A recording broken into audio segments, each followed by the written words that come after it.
Assalamualaikum warahmatullahi wabarakatuh. Halo semuanya. Perkenalkan, saya Nur Azizah Yunia Rohma dengan NIM G00231141 dari kelompok A7.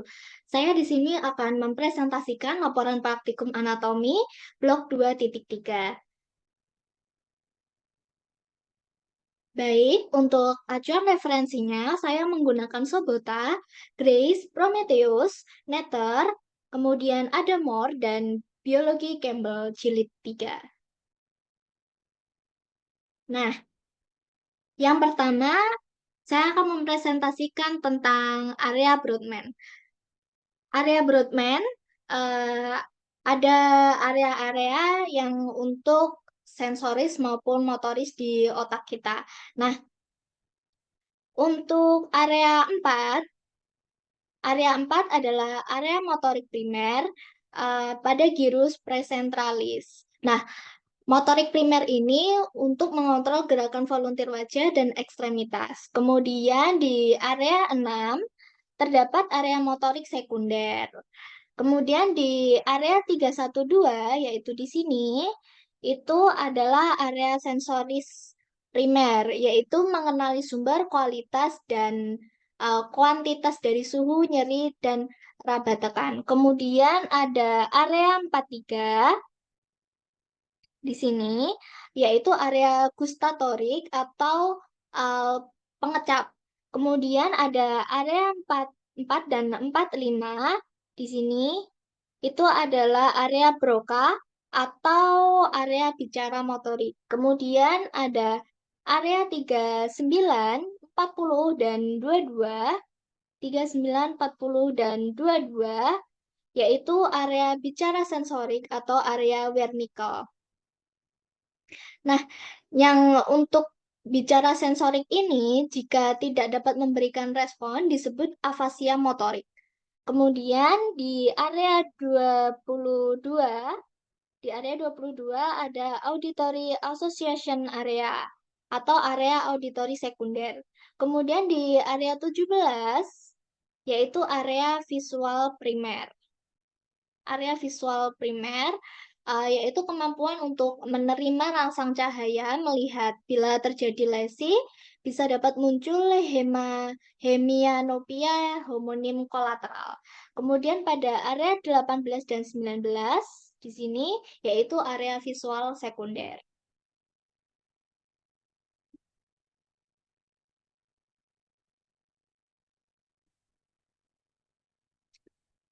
Baik, kemudian eh, ada traktus piramidalis, yaitu merupakan jaras dari area motorik primer dan sekunder, yaitu pada area 4 dan 6 Brodmann yang berjalan menuju medula spinalis dan berakhir di cornu anterior medula spinalis atau aferen. Nah, saat melewati dicus casio piramidalis terdapat serabut kontralateral yang menyilangi ke arah kontralateral, yang terdapat serabut yang menyilang ke arah kontralateral menuju traktus corticospinalis lateralis. Nah, untuk perjalanan traktus piramidalisnya awalnya dari korteks cerebri, kemudian menuju crus posterior capsula interna, kemudian menuju bagian tengah mesencephalon, kemudian turun ke bawah tengah pons, lalu melalui bagian ventral medula oblongata, kemudian menyilangi di dicus casio piramidalis, yaitu menuju ke traktus corticospinalis lateralis, ini. Kemudian, nah yang ini nih, traktus corticospinalis lateralis yang menyilang itu ada di sini. Kemudian yang tidak menyilang pada traktus corticospinalis anterior. Di sini letaknya. Dan kemudian dua-duanya menuju cornu anterior medula spinalis. Kemudian terdapat traktus extrapyramidalis yang fungsinya untuk pengendalian aktivitas dari motorik yang dicetuskan oleh korteks motorik cerebri dan traktus piramidalis yang berfungsi untuk menunjang fungsi traktus piramidalis yang tadi. Nah, traktus ekstrapiramidalis ini terdiri dari 4, yaitu traktus vestibulospinalis yaitu di vestibulo ini. Kemudian ada tractus reticulospinalis ventrolateralis. Kemudian tractus reticulospinalis lateralis yang berasal dari medula oblongata. Kemudian ada tractus tectospinalis yang berasal dari mesencephalon menuju medula spinalis, tectospinalis. Nah, kemudian bahasan selanjutnya yaitu encephalon. Nah, apa itu encephalon? Encephalon ini dibagi menjadi 3 bagian, yaitu ada prosencephalon yang terdiri dari telencephalon dan diencephalon, kemudian mesencephalon atau midbrain atau otak tengah, kemudian ada rhombencephalon yang terdiri dari pons, cerebrum, dan medulla oblongata. Nah, ketiganya ini akan membentuk encephalon. Uh, Secara singkatnya, ada cerebrum di encephalon. Nah, hemispherium cerebri, dexter dan sinister, otak kanan dan kiri, itu akan dipisahkan oleh visura longitudinalis cerebri yang kemudian dihubungkan oleh corpus callosum. Nah, bagian terluar dari cerebrum itu tersusun atas lipatan-lipatan yang akan membentuk gyrus. Nah, yang dipisahkan oleh sulcus ini contoh gyrus-gyrusnya, dan ini yang ini contoh sulcusnya. Nah, itu akan dibagi menjadi beberapa lobi atau lobus oleh sulcus yang besar. Nah, untuk lobusnya apa aja sih? Lobusnya ada 6, yaitu ada lobus frontal di depan, kemudian lobus parietal, kemudian ada lobus temporalis yang di samping, kemudian ada lobus occipital di sini di belakang, kemudian ada lobus limbicus, dan ada lobus insulae. Nah, kemudian ada sulcus. Nah, sulcus ini yang akan membagi gyrus, akan menyebabkan terbentuknya gyrus. Nah, yang pertama ada sulcus centralis. Nah, ini sulcus centralis tuh yang ini. Nah, dia itu berada di antara gyrus presentralis dan postcentralis yang digunakan untuk memisahkan lobus frontalis dan parietalis. Kemudian yang kedua ada sulcus lateralis cerebri atau Sylvie, Fissura Sylvii. Lateralis cerebri. Ya, ini lateralis cerebri. Nah, kemudian eh, ini untuk memisahkan lobus temporalis dari eh, lobus frontalis dan lobus parietalis yang di sini. Kemudian terdapat juga sulcus parieto occipitalis. Nih, sulcus parieto occipitalis yang akan memisahkan lobus parietal dan lobus occipitalis. Kemudian ada sulcus calcarina yang berada di facies medial hemisfer cerebri. Ini sulcus calcarinus. Kemudian ada juga ini sulcus cinguli yang di sini yang berada di dalam, seperti itu. Kemudian ada gyrus. Nah, gyrus ini ada eh, ada beberapa. Yang pertama ada sulcus untuk lobus yang di frontalis. Nah, yang di frontalis itu yang di sini. Nah, yang pertama ada gyrus presenteralis yang letaknya di sini. Kemudian ada gyrus frontalis superior, ada gyrus frontalis medius, dan ada gyrus frontalis inferius atau inferior. Kemudian pada yang parietal juga terdapat gyrus, yaitu gyrus postcentralis, kemudian gyrus lobus parietalis superior, dan gyrus lobus parietalis inferior. Kemudian di lobus temporalis itu terdapat tiga, yaitu gyrus temporalis superior, gyrus temporalis medius, dan gyrus temporalis inferius. Kemudian pada lobus occipital di belakang di sini juga ada, yaitu gyrus occipitalis superior dan gyrus occipitalis inferior. Kemudian yang di bagian dalam atau pada lobus limbicus itu juga terdapat yang berada di facies medialis hemisfer cerebri akan mengelilingi corpus callosum dan diencephalon. Terdapat gyrus cinguli, kemudian ada gyrus parahippocampalis, ada area subcallosi dan formasio hippocampi.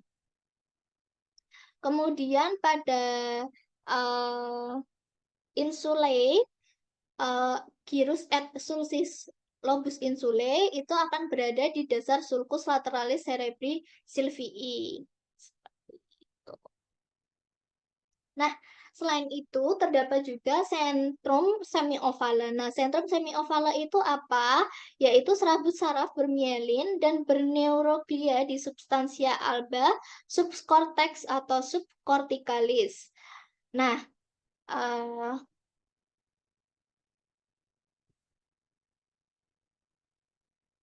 maaf ada salah.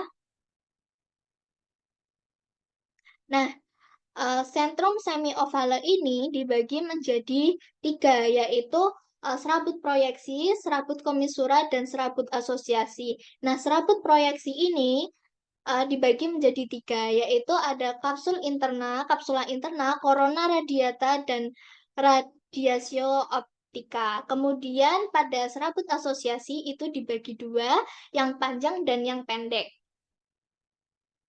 Nah, yang pertama itu adalah kapsula interna. Nah, serabut proyeksi yaitu kan dibagi tiga. Ada kapsula interna, corona radiata, dan radiatio optika. Yang pertama adalah kapsula interna. Nah, yaitu serabut saraf aferen dan eferen yang berjalan dari korteks cerebri menuju brainstem maupun sebaliknya. Terdapat tiga bagian, yaitu crus anterius yang akan memisahkan nukleus caudatus dengan lentiformis, kemudian crus posterius dan genu. Nah, di sini letaknya. Nih. Kemudian yang kedua ada corona radiata, yaitu serabut proyeksi yang menyebar ke semua jurusan korteks cerebri. Terletak di medial serabut asosiasi, tetapi berpotongan dengan serabut komisura, corpus callosum. Nah, corona radiata terletak di sini. Kemudian ada radiatio optica. Nah, ini tuh untuk penglihatan. Penjalaran serabut saraf di crus posterior kapsula interna menuju visura calcarina di belakang. Nah, kemudian terdapat serabut komisura. Apa itu serabut komisura? Yaitu serabut yang menghubungkan daerah yang sama pada kedua hemisferium. Jadi kanan dan kiri. Hemisferium kanan dan kiri akan dihubungkan oleh serabut komisura. Apa aja? Ada korpus callosum yang merupakan serabut komisura terbesar. Nih, korpus callosum. Ini adalah yang paling besar. Kemudian ada komisura anterior.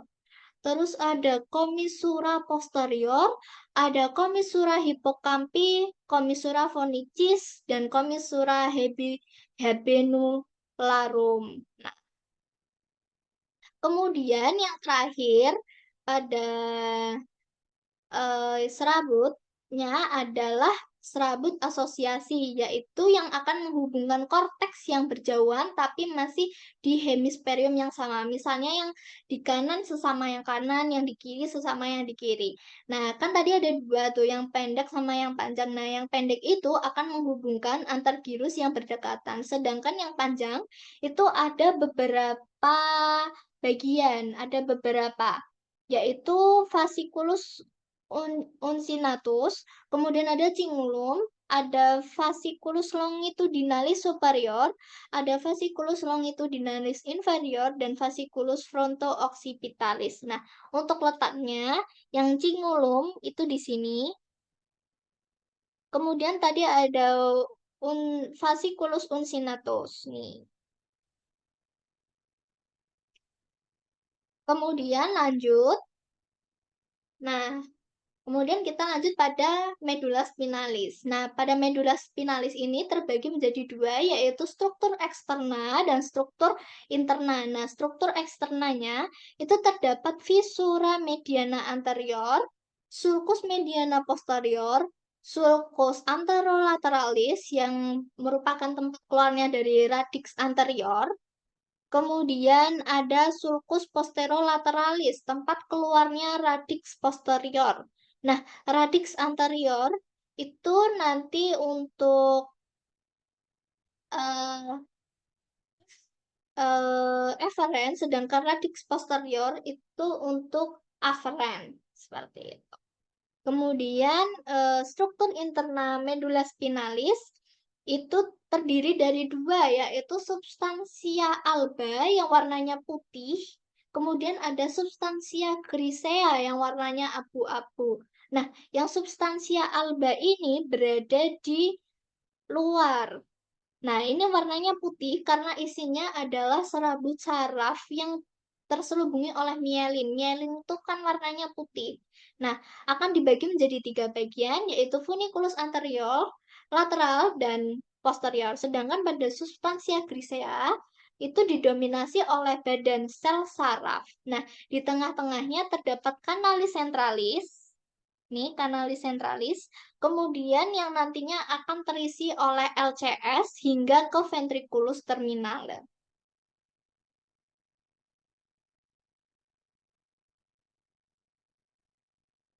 Baik, kemudian pada medula spinalis, cara gambarnya seperti ini.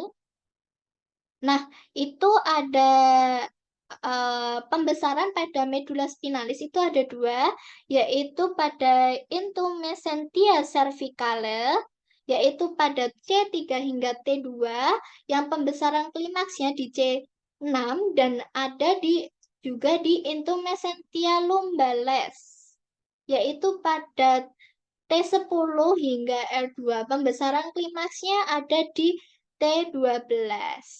Kemudian juga ada bangunan khusus yaitu conus medullaris dan cauda equina.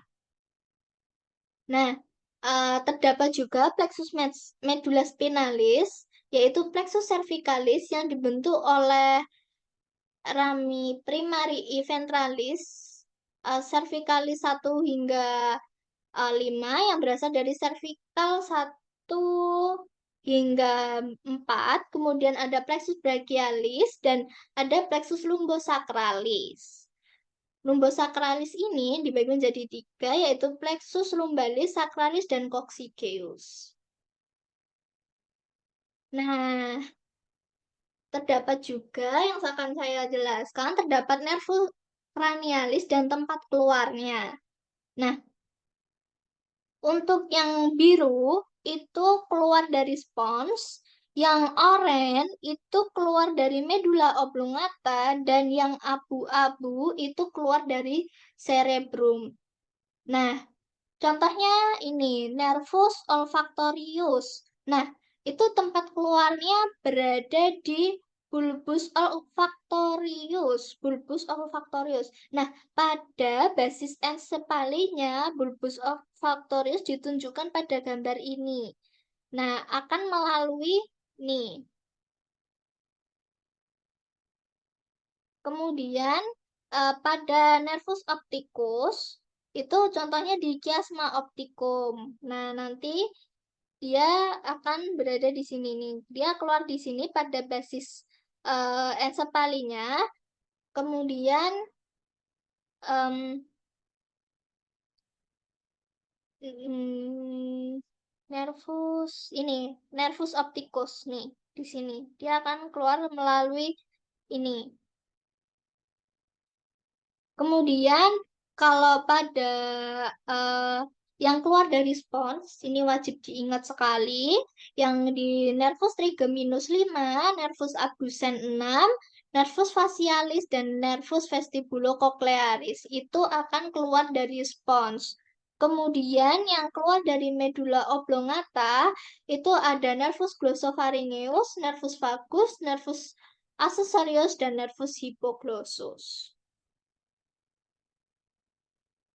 Kemudian terdapat juga di otak untuk vaskularisasinya menggunakan circulus arteriosus bilisi. Nah, circulus arteriosus bilisi ini akan memberikan aliran darah kolateral antara sirkulasi anterior dan posterior otak, melindungi terhadap iskemia jika terjadi penyakit pembuluh darah atau kerusakan pada satu atau lebih area. Jadi, nanti itu bisa saling untuk digunakan membackup jika salah satunya tersumbat atau terkena iskemia.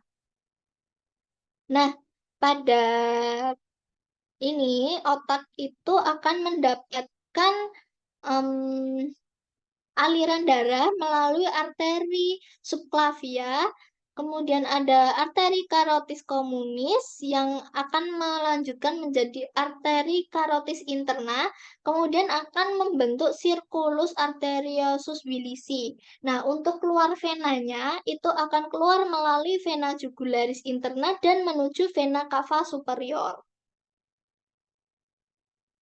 Untuk gambarnya itu nanti akan saling berhubungan karena sirkulus itu akan saling berhubungan itu nanti membentuk ada arteri komunikating yang ada anterior sama ada posterior.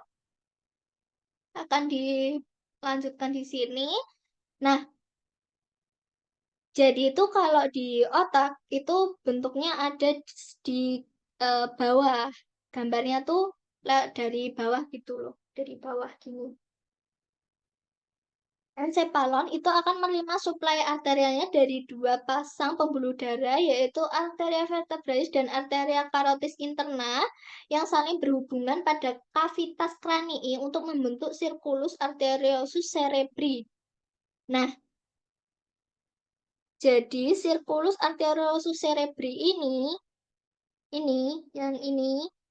itu akan dibentuk pada basis ensepalon. Makanya kan ada di bawah gitu.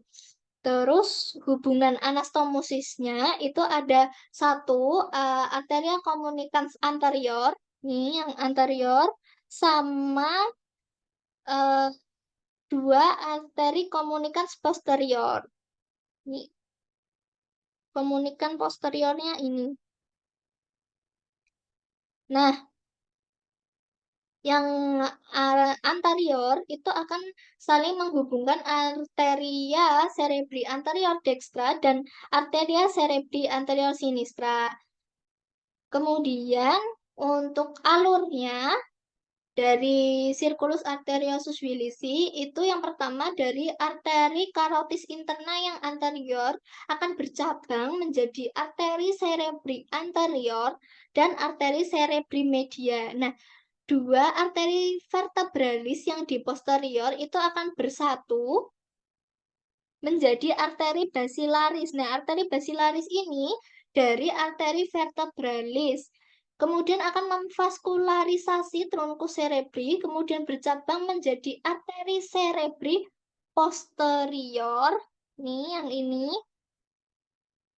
Kemudian dua arteri cerebri anterior akan dihubungkan oleh arteri communicans anterior. Nah, jadi yang arteria cerebri anterior ini ada dua, dia akan dihubungkan oleh arteria communicans anterior yang ini. Nah, arteri cerebri posterior dan arteri cerebri media dihubungkan oleh arteri communicans posterior. Jadi yang ini media, arteri cerebri media yang ini sama yang arteri cerebri posterior, cerebri media dan arteri cerebri posterior benar, itu akan dihubungkan oleh arteri communicans ini, yang bagian posterior. Kemudian ada juga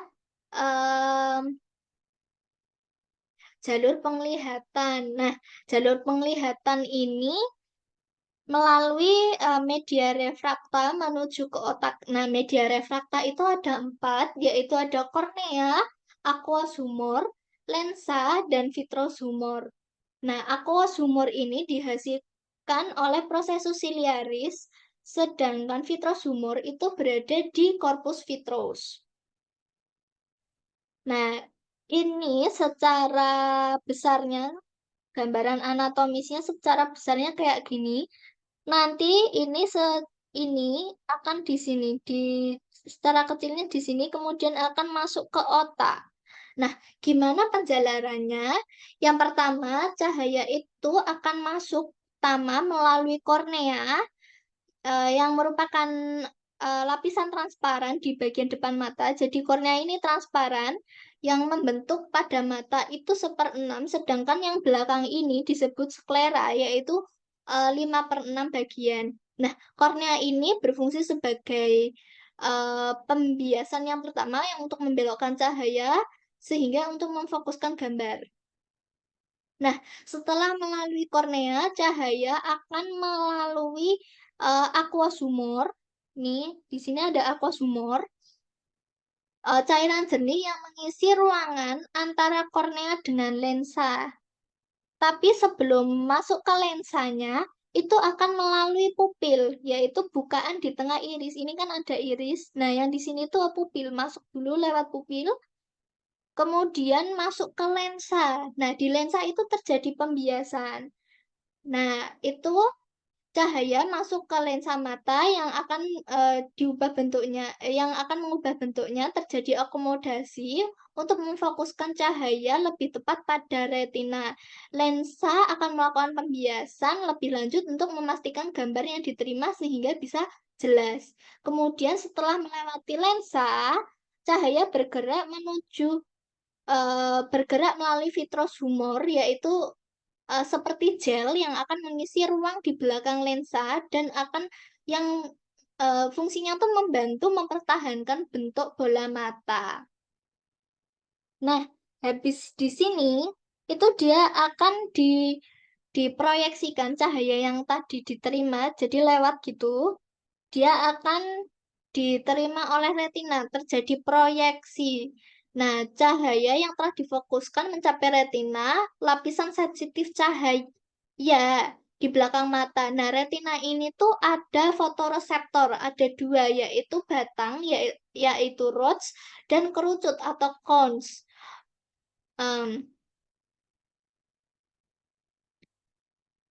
Nah, kemudian oleh sel fotoreseptor ini akan dikonversi menjadi impuls. Nah, di impuls kemudian akan dikirim ke sinyal otak, sel ganglion, dan saraf optik. Jadi, nanti di retina diterima oleh sel fotoreseptor, diteruskan melalui sel saraf optik. Nih, diteruskan oleh saraf optik, terus akan bertemu di kiasma optik di sini. Nah, itu nanti akan mm, kemudian dilanjutkan menuju ke otak, diproses di kanan dan kiri, tapi secara berlawanan seperti itu.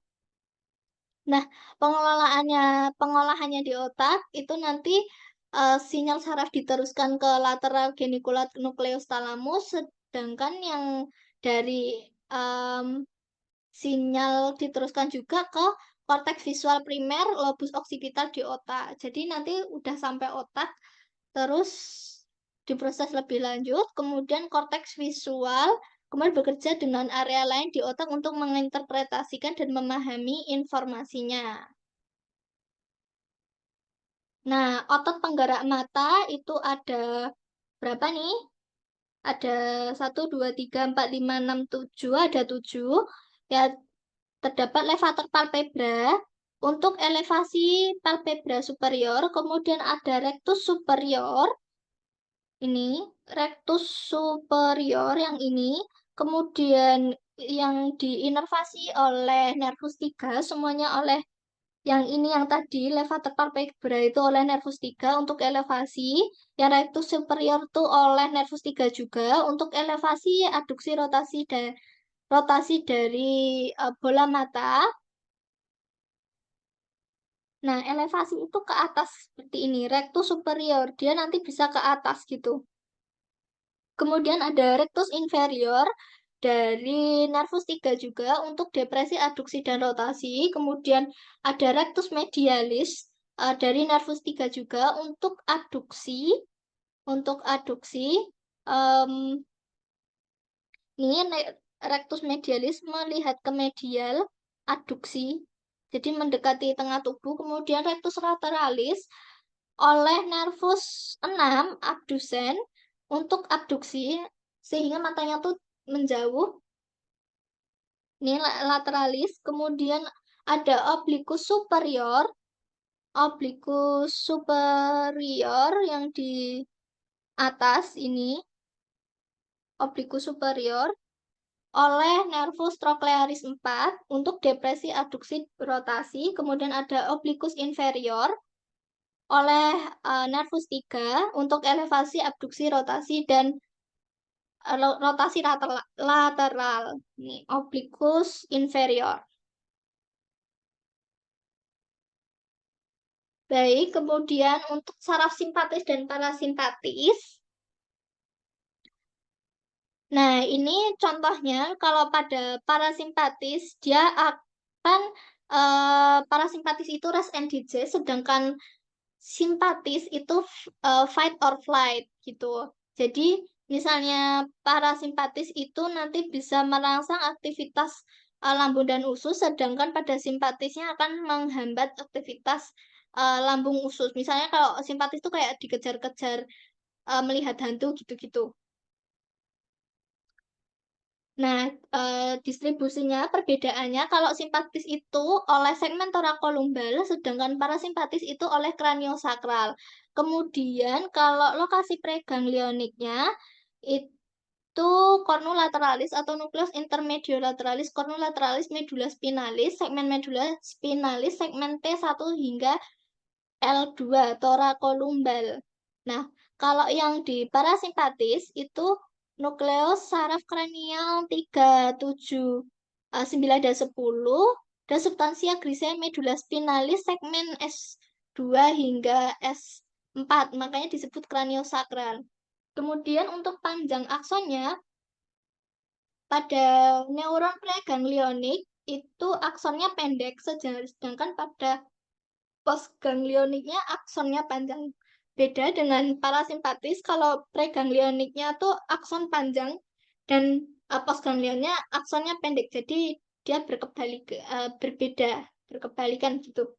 Kalau neurotransmitternya untuk simpatis itu pakai dua, ada asetilkolin pada preganglioniknya dan postganglionik postganglioniknya itu melepaskan norepinefrin, sedangkan pada parasimpatis mau preganglion maupun postganglionnya akan melepaskan asetilkolin.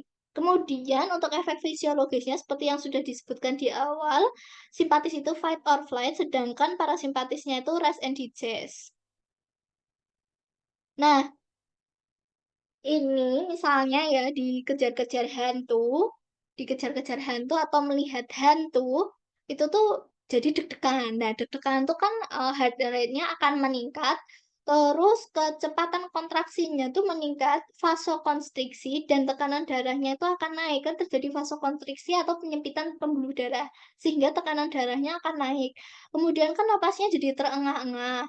Terus matanya itu tuh em, bisa midriasis atau pupilnya tuh membesar.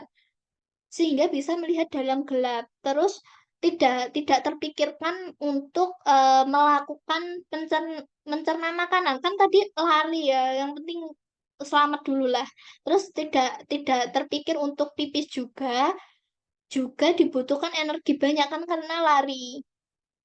Sehingga terjadi peningkatan gluconeogenolisis dan lipolisis, yaitu pemecahan penyimpanan apa namanya glikogen untuk menjadi glukosa untuk penghasilan energi. Kemudian terjadi berkeringat juga. Terus kalau yang di seksual itu akan untuk ejakulasi. Sedangkan kalau parasimpatis ya misalnya sedang liburan di pantai gitu. Jadinya heart rate-nya nurun, terjadi vasodilatasi, kemudian tekanan darahnya menurun, terjadi bronkokonstriksi, terus meiosis pupil. Jadi pupilnya tuh akan mengecil karena terjadi kontraksi dari musculus constrictor pupil dan musculus ciliaris. Nah, terjadi kontraksi usus yang sehingga motilitas ususnya itu akan meningkat sehingga pencernaan makanannya juga meningkat gitu. Terus terjadi penghambatan glukon genolisis dan lipolisis, terjadi penurunan aktivitas kelenjar keringat dan ereksi pada bagian seksualnya.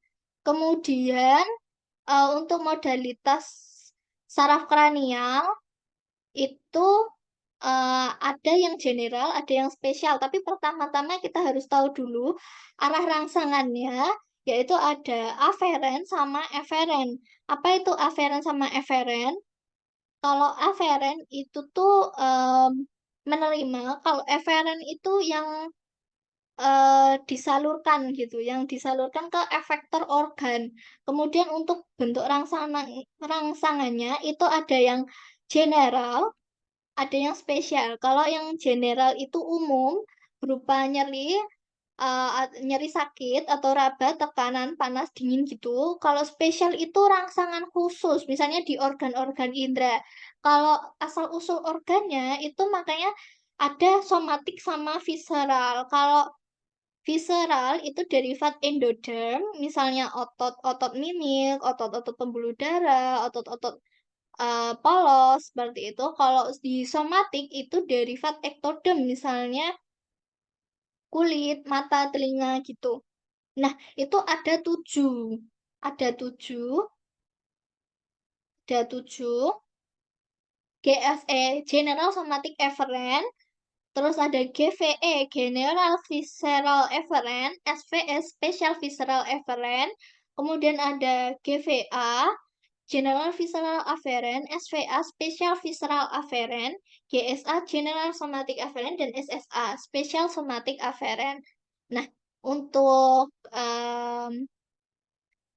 inervasinya itu inervasi untuk itu ada di otot-otot tertentu. Misalnya yang tadi di GSE itu ada di otot skelet secara umum kan general.